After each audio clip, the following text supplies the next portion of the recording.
Eu quero nesta manhã conversar com os irmãos sobre a história de uma pequena família que enfrentou uma grande crise. O texto que nós vamos ler, os irmãos aí já podem marcando, é Lucas capítulo 15, a partir do verso 11. Eu não sei se os irmãos já perceberam, mas existem algumas histórias bíblicas que nós só encontramos no Evangelho de Lucas. Por exemplo, a história do fariseu e do publicano, a história de Zaqueu, a história da viúva de Naim, as parábolas da ovelha perdida, da moeda perdida, do filho perdido, que é o texto que nós vamos ler daqui a pouco. São textos, são histórias que nós encontramos apenas no Evangelho de Lucas. E como os irmãos sabem, o mês de maio é um mês que nós separamos aqui na nossa igreja para falar de família. Chegamos ao final do mês de maio, como passou rápido, né, irmãos? E o mês de maio, para a minha família em particular, é um mês de boas lembranças, de excelentes lembranças. Porque foi no mês de maio do ano de 2004 que eu e Miticó recebemos 75% do nosso tesouro. Os irmãos sabem que nós somos pais de 4 filhos. 4 filhos, na matemática, se é o todo, é 100%, né? Então, em maio, nós recebemos 75% do nosso tesouro. Então, um mês que nos traz bastante alegria. A maioria dos irmãos sabem que a Ana, o Davi e o Pedro são resposta de oração. Nós oramos a Deus por gêmeos. E se cumpriu aquela palavra na nossa vida, né, que Deus faz muito mais daquilo que pedimos e pensamos. Quando nós oramos por gêmeos, imaginávamos 2, Deus mandou 3. E os irmãos imaginam a alegria que tivemos quando soubemos que Deus havia ouvido e respondido a nossa oração, ainda mais acima daquilo que a gente havia pedido. Mas nós sabemos, irmãos, a grande verdade é que nem todos os momentos em família, seja na minha ou seja na sua, são sempre momentos de alegria, né? A nossa família enfrenta também o tempo, a vida em família tem também tempos de dificuldades, tempos de choro, tempos de lágrimas, tempos de sofrimento. Eu creio que a felicidade em família precisa de 2 ações. Uma ação espiritual, que é a mão de Deus, o favor de Deus, a graça de Deus sobre a família. Como diz lá o Salmo 124, verso 2, se o Senhor não estivesse do nosso lado quando os inimigos nos atacaram, eles já nos teriam engolidos vivos. Precisamos da ação espiritual, a mão de Deus sobre a nossa vida.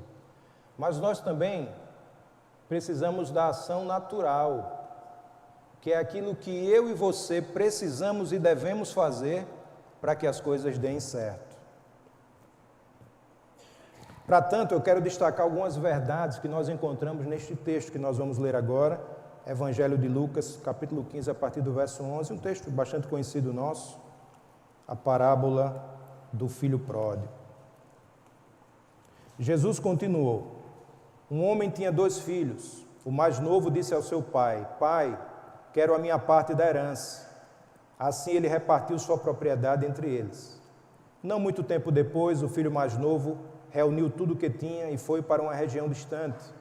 E lá desperdiçou os seus bens, vivendo irresponsavelmente. Depois de ter gasto tudo, houve uma grande fome em toda aquela região, e ele começou a passar necessidade. Por isso foi empregar-se com um dos cidadãos daquela região, que o mandou para seu campo a fim de cuidar de porcos.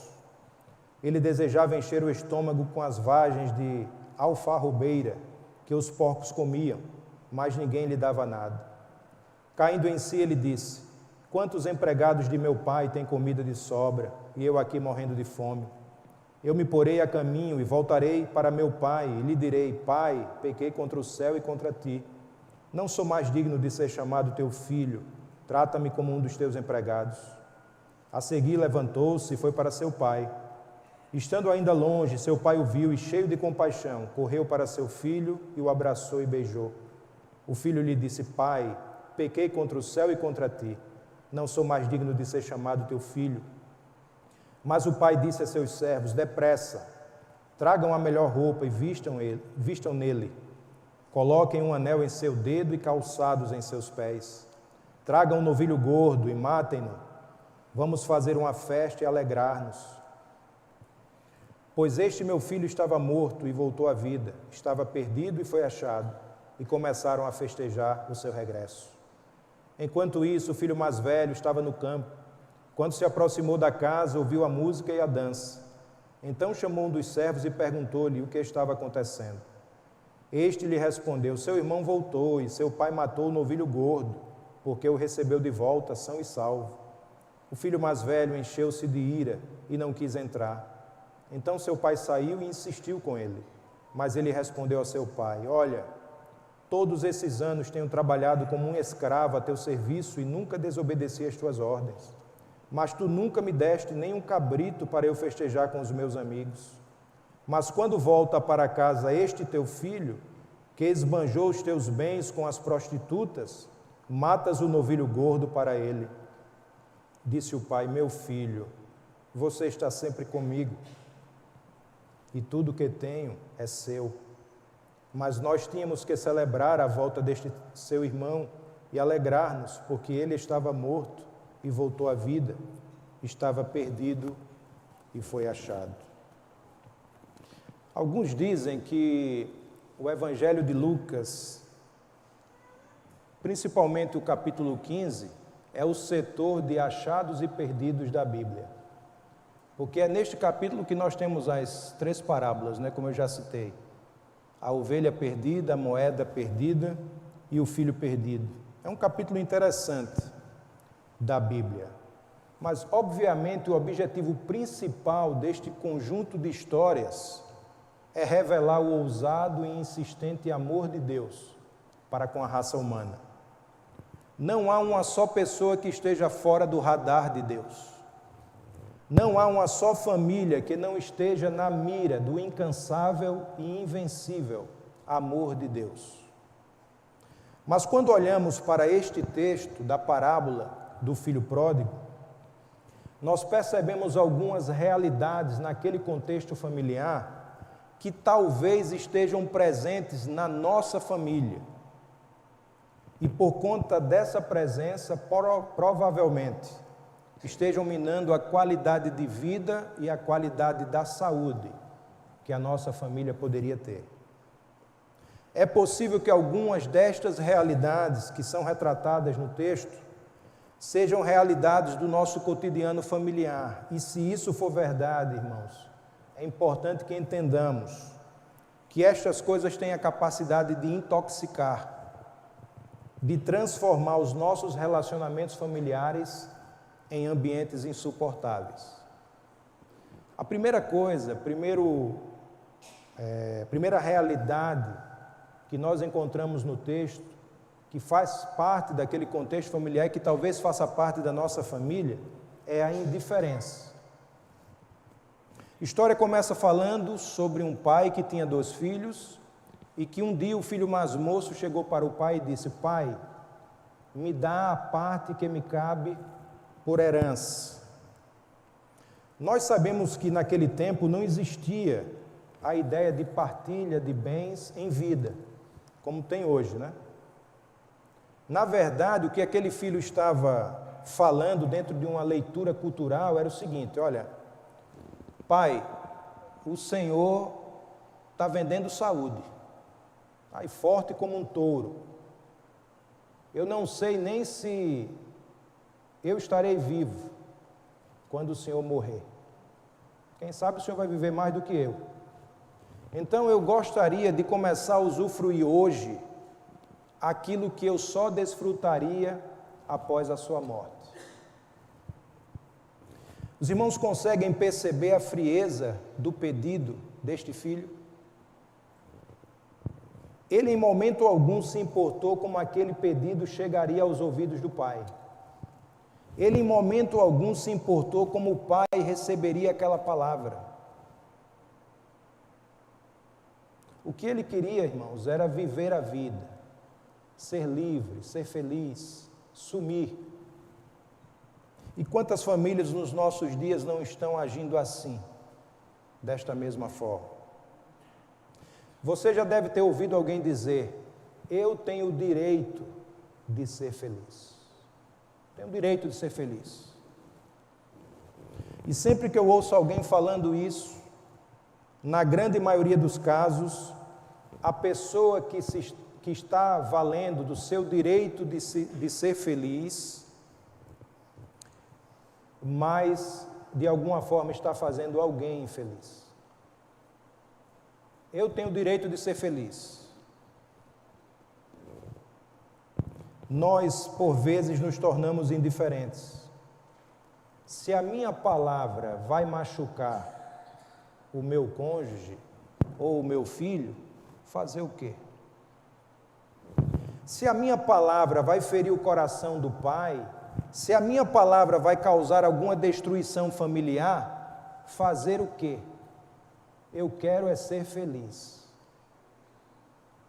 Eu quero ser livre. Eu não estou nem aí para o que o outro vai pensar. Eu tenho o direito de ser feliz. O texto nos mostra que a indiferença não estava presente apenas no coração do filho mais moço. A indiferença também estava presente no coração do filho mais velho. Qual era, irmãos, o que se esperar de um irmão mais velho numa situação daquelas? Que ele fosse uma pessoa mais madura do que o irmão mais moço, de que ele fosse um mediador, de que ele tentasse ajustar as coisas, de que ele chegasse para o seu irmão e falasse assim: olha, meu irmão, calma aí, que negócio é esse? Respeita o nosso pai, respeita o nosso pai. Mas o texto bíblico diz que aquele irmão mais velho ficou calado. Ele ficou calado. E sabe por que ele ficou calado? Porque ele também receberia a parte dele. O texto bíblico diz que o pai dividiu a herança entre os dois filhos. Tem gente que dentro de casa vê o circo pegar fogo, mas se ele estiver sendo beneficiado, ele não move uma palha. Conhece alguém assim? Tem gente que está vendo a casa de ponta cabeça, mas se de alguma forma aquele caos está trazendo lucro, está trazendo benefício para ele, ele não está nem aí, não move uma palha para tentar resolver o assunto. Por vezes a nossa família sofre por causa da nossa indiferença. Sofre por causa da nossa indiferença. É uma falta, irmãos, de celebração dentro de casa. Falta de celebração. Eu acredito firmemente que aquilo que se opõe ao amor não é o ódio. Aquilo que se opõe ao amor é a indiferença. Nós vivemos numa cultura onde cada vez mais o eu vai se tornando o centro das atenções, vai se tornando o protagonista da história. Os irmãos sabem que eu não recebi o dom de línguas, eu falo apenas o português. Já arranhei o japonês alguns anos atrás, quando morei lá, mas já esqueci. Só falo português. Mas eu tenho percebido na língua inglesa, e os irmãos que falam inglês aqui podem me corrigir depois, né? Depois que acabar o culto. Pode me corrigir depois, se eu estiver errado. Mas eu tenho percebido que na língua inglesa, o eu nunca está escrito na letra minúscula. O I sempre está escrito em letra maiúscula. Parecia um mineiro agora, né? Quando eu falei o I. Misturei as línguas, irmãos. Mas o eu em inglês sempre está na letra maiúscula. Um traço na gramática que reflete uma verdade na cultura. E a impressão que eu tenho é que as nossas famílias por vezes sofrem justamente porque o eu está sempre na letra maiúscula. A indiferença rouba de nós a capacidade de avaliarmos que tipo de reação, que tipo de sentimento a nossa atitude pode gerar no outro. Por causa da indiferença, nós nos tornamos inconsequentes. Estamos preocupados somente com a nossa própria vida. Nos tornamos egoístas. Mas nós podemos vencer a indiferença quando nos tornarmos compreensíveis. O que você tem falado, a forma como você tem agido, a forma como você tem reagido, tem levado a sua família para onde? Muitas pessoas se orgulham em dizer: eu sou assim mesmo, eu nasci desse jeito e vou morrer desse jeito. Quando ele casou comigo, quando ela casou comigo, já sabia como eu era, pastor. Então, como disse aquele técnico, ex-técnico do futebol, né? Agora vai ter que me engolir, desse jeito que eu sou. Tem muita gente que abre a boca para dizer isso. Quanta inconsequência, quanta indiferença. Nós precisamos, meus irmãos, em nome de Jesus, vencer a indiferença. O Senhor Jesus certa vez falou sobre uma igreja que era indiferente, a igreja de Laodiceia. Jesus disse: olha, eu queria que você fosse quente ou que você fosse fria, mas porque você é morna, eu tenho vontade de vomitar. Indiferença. Nós precisamos vencer a indiferença. Uma segunda coisa que nós aprendemos no texto, na realidade, uma segunda realidade que fazia parte daquele contexto familiar e que talvez faça parte da nossa vida familiar, é a competição, a disputa dentro do lar. O rapaz saiu de casa, meteu os pés pelas mãos, gastou toda a sua herança de forma irresponsável e se cumpriu na vida dele aquilo que eu e você já vimos se cumprir na vida de tanta gente. Pessoas que saem de casa dizendo que vão ser livres, mas depois de um tempo voltam para casa constrangidos, envergonhados. O camarada abandona a esposa e os filhos por outra. Bate no peito e diz: agora sim eu vou ser feliz. Agora eu encontrei uma mulher que é do meu nível. Agora eu encontrei uma mulher que me entende. E aí, meus irmãos, é cada foto no Instagram, cada beijo. Para a ex-esposa não abria nem a porta, mas para essa. E aí eu lembrei de uma história, só abrindo um parênteses aqui para contar a história, sobre um casal novo, que havia chegado em determinada igreja.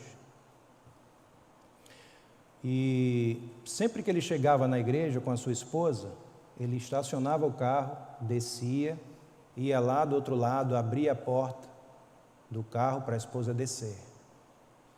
E as irmãs que ficavam ali na recepção, né, sempre observavam. Olha como aquele irmão é gentil. Todas as vezes que ele chega aqui na igreja, ele desce do carro, vai lá do outro lado e abre a porta para a esposa. E aí as esposas começaram a reclamar para os maridos. Amor, você precisa ver o irmão fulano de tal, novo na igreja. Toda vez que ele chega, ele abre a porta do carro para a esposa dele. Você nunca abre a porta do carro para mim. E começou a reclamar. Os irmãos se juntaram e foi falar com o irmãozinho novo da igreja, né? Irmão, o que é isso? Você está trazendo problema para nós dentro de casa. Toda vez que o irmão chega, fica abrindo a porta para a sua esposa. Que negócio é esse, irmão? Ele: não, irmãos, não é isso. Deixa eu explicar a situação. é que a porta do passageiro do meu carro só abre por fora. Se eu não abrir, a minha esposa não pode participar do culto. Ah, então aí sim, agora está explicado o negócio, né? Então, irmãos, o marido bate no peito e diz: agora encontrei a mulher perfeita. E abandona a esposa, abandona os filhos. Mas a Bíblia nos diz que tudo aquilo que nós semearmos, nós vamos colher. Por vezes, aquele que abandonou a família também é abandonado. E aí o que é que acontece? Ele volta para casa, cabisbaixo, constrangido, envergonhado. Abandonou a esposa por outra e depois foi abandonado pela outra. O filho mais moço queria ser livre, se arrebentou, voltou para casa envergonhado. Na mente dele ele disse: do jeito que eu estou, eu só posso, com certeza meu pai vai me receber como empregado, porque eu joguei fora tudo aquilo que ele me deu. Mas o texto diz que o pai não o recebeu como empregado, o recebeu como filho. E fez ainda uma grande festa. Nisso o irmão mais velho, que já havia sido beneficiado lá atrás, com a divisão dos bens, que o texto diz que o pai dividiu os bens entre os dois filhos, chegou para um dos empregados e perguntou: que festa é essa? Aquele servo, irmãos, poderia ter simplesmente dito: o seu irmão voltou e seu pai está festejando. Mas observe, irmãos, a maldade daquele empregado. Ele disse assim, verso 27, parte A: este lhe respondeu: seu irmão voltou e seu pai matou o novilho gordo. Palavras minhas, tá? Imaginação. Sabe aquele novilho gordo que teu pai estava preparando para o final do ano? É aquele novilho gordo. Aquele que um dia você pensou em matar e o seu pai disse: não, esse aqui é para o final do ano. Lembra? Pois bem, esse novilho gordo, aquele novilho gordo, teu pai matou para receber teu irmão. Está fazendo aí uma grande churrascada, como fazia tempo que não se fazia nessa casa. Irmãos, tem gente que sabe onde está o problema, mas prefere colocar lenha na fogueira. Sabe como poderia resolver o problema, mas ao invés disso, prefere colocar lenha na fogueira. Tem muita gente sem noção. Você conhece alguém sem noção? Se vendesse noção na farmácia, eu ia comprar para dar para um punhado de pessoas que eu conheço. Gente sem noção, irmãos. O texto diz que aquele filho, o filho mais velho, não entrou na casa. Ficou chateado. E aí o pai precisou sair da festa para conversar com ele. O filho mais velho não entendia que a vitória de um na família é a vitória de toda a família. Quantas disputas existem hoje dentro de casa? Quantas disputas existem hoje dentro de casa? Tem gente que disputa tudo, irmãos, dentro de casa. Tem gente que disputa até dor. A esposa chega em casa depois de um dia de trabalho, cansada, e diz para o marido assim: amor, eu estou tão cansada, minhas pernas estão doendo, você poderia fazer uma massagem? Aí o marido responde: como é a história? Você está cansada? Suas pernas estão doendo? E as minhas costas? Você parece que não sabe como é que é o meu trabalho? Eu também estou cansado. Você está querendo massagem nas pernas, eu também estou querendo massagem nas costas. A minha dor é maior do que a sua. Disputa tudo dentro de casa. Adolescentes, por exemplo. Meus filhos já passaram pela adolescência. Imaginem 3 ao mesmo tempo. Os irmãos que têm filhos adolescentes devem saber do que eu estou falando. Os adolescentes costumam disputar tudo dentro de casa. Disputa tudo. Mas, irmãos, nós até entendemos esse tipo de comportamento entre adolescentes, por conta da imaturidade deles. Mas difícil é entender este tipo de comportamento entre um adulto, entre adultos, né? Que poderiam já ser como professores, mas continuam agindo como alunos. Adultos que costumam se apresentar ou discutir como se fosse uma criança. É difícil de a gente aceitar esse tipo de coisa, porque adultos poderiam ser maduros, deveriam ser maduros, mas por vezes alguns adultos continuam agindo como crianças. Agindo como criança.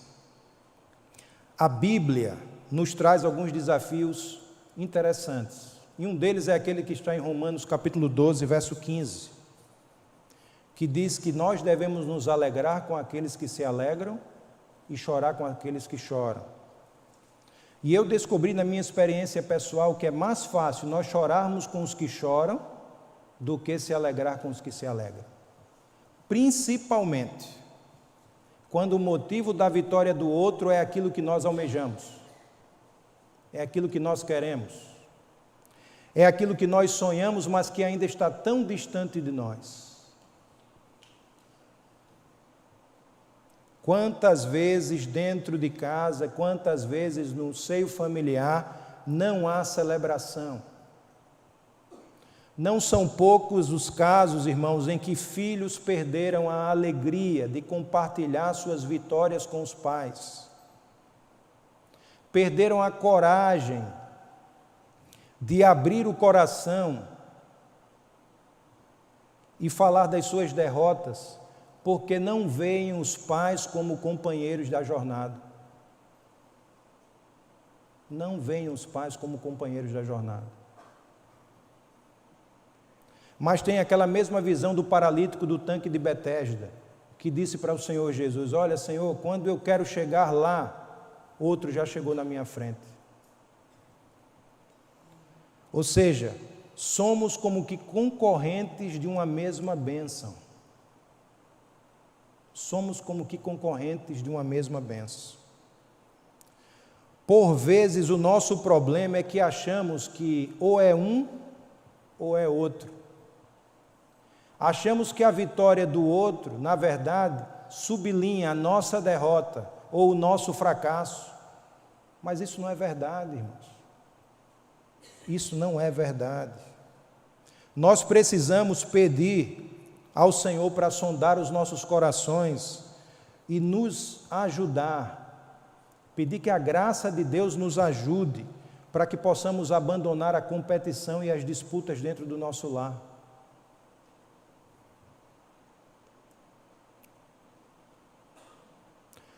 Como eu já disse, tem gente que disputa tudo dentro de casa. Tem casal que disputa quem é o melhor para os filhos, ou quem é o melhor para os netos. Disputando. Disputa a atenção dos filhos e dos netos.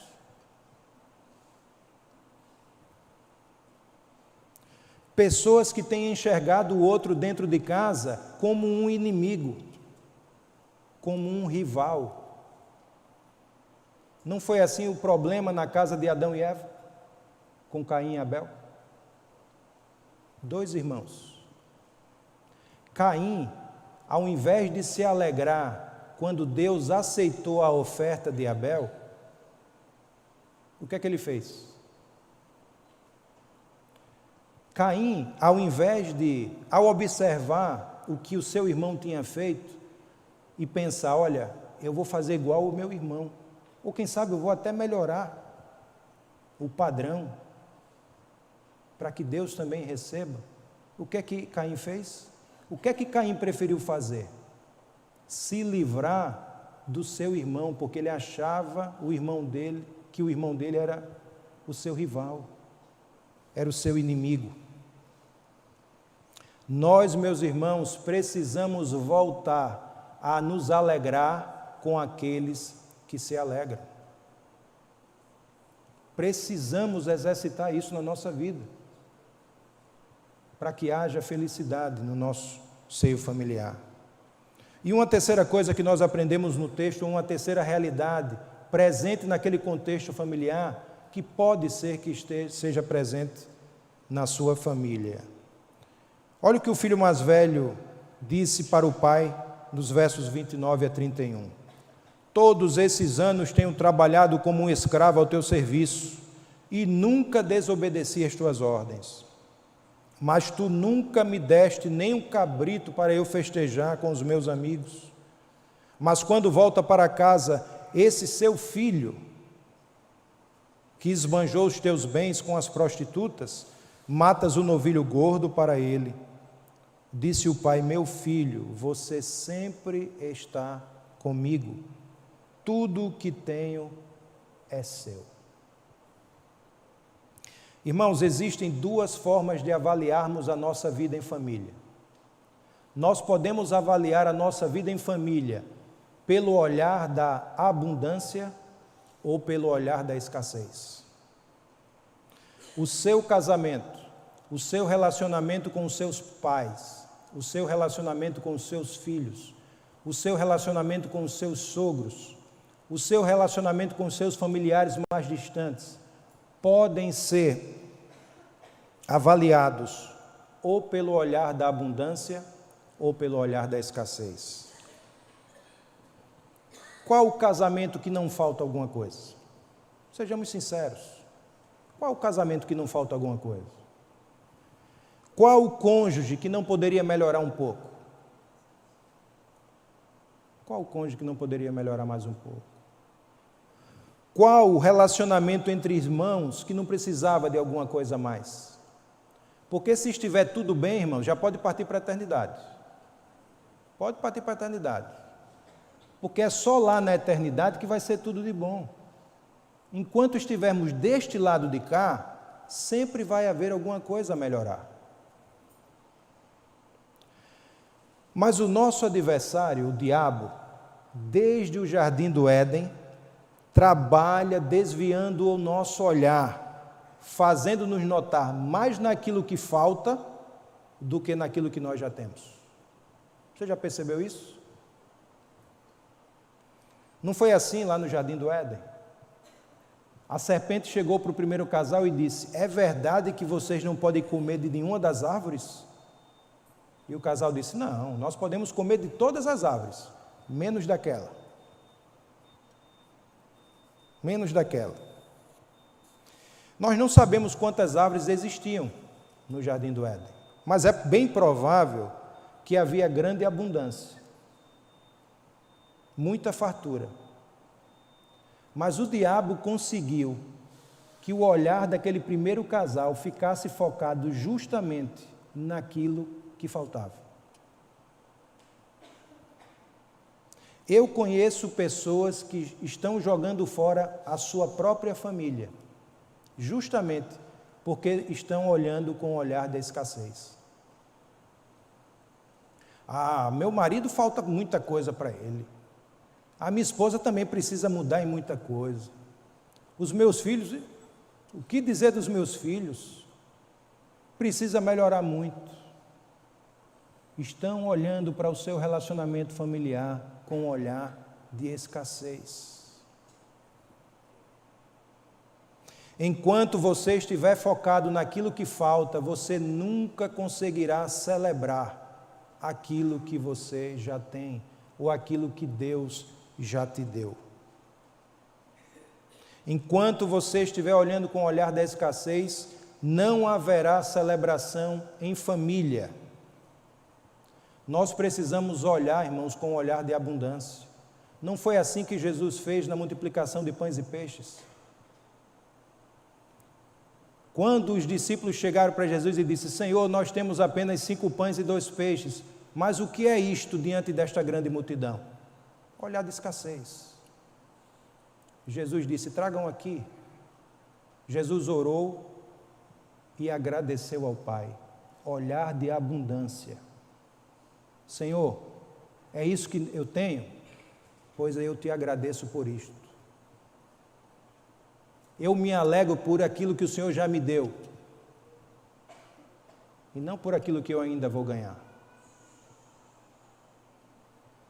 O texto bíblico diz que uma grande multidão foi alimentada, e não só isso, sobraram 12 cestos cheios. Olhar de abundância.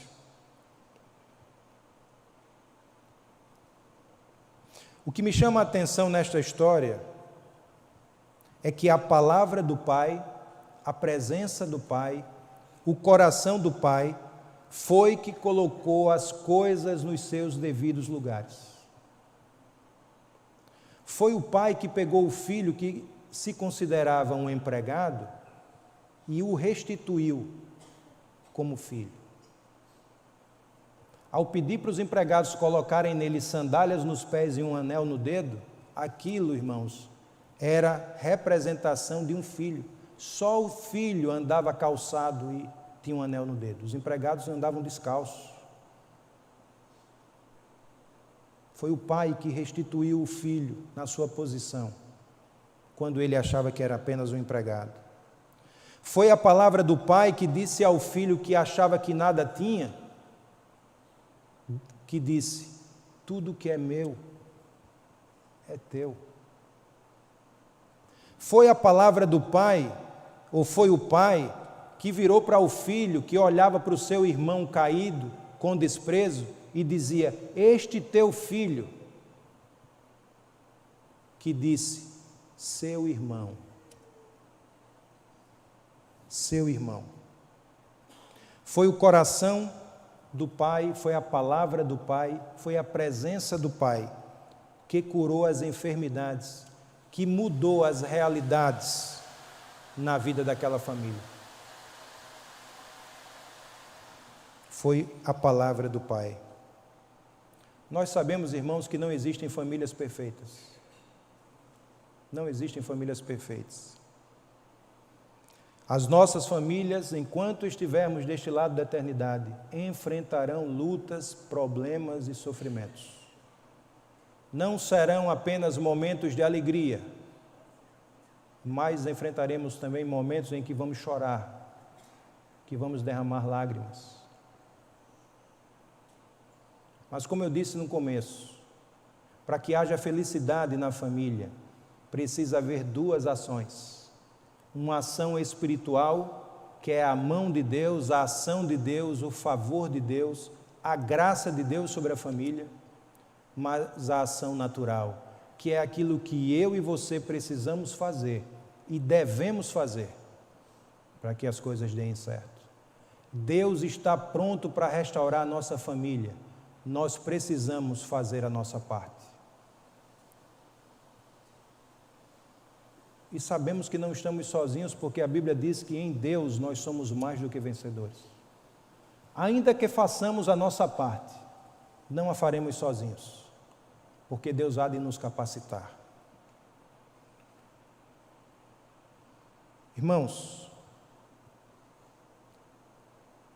nós precisamos vencer a indiferença.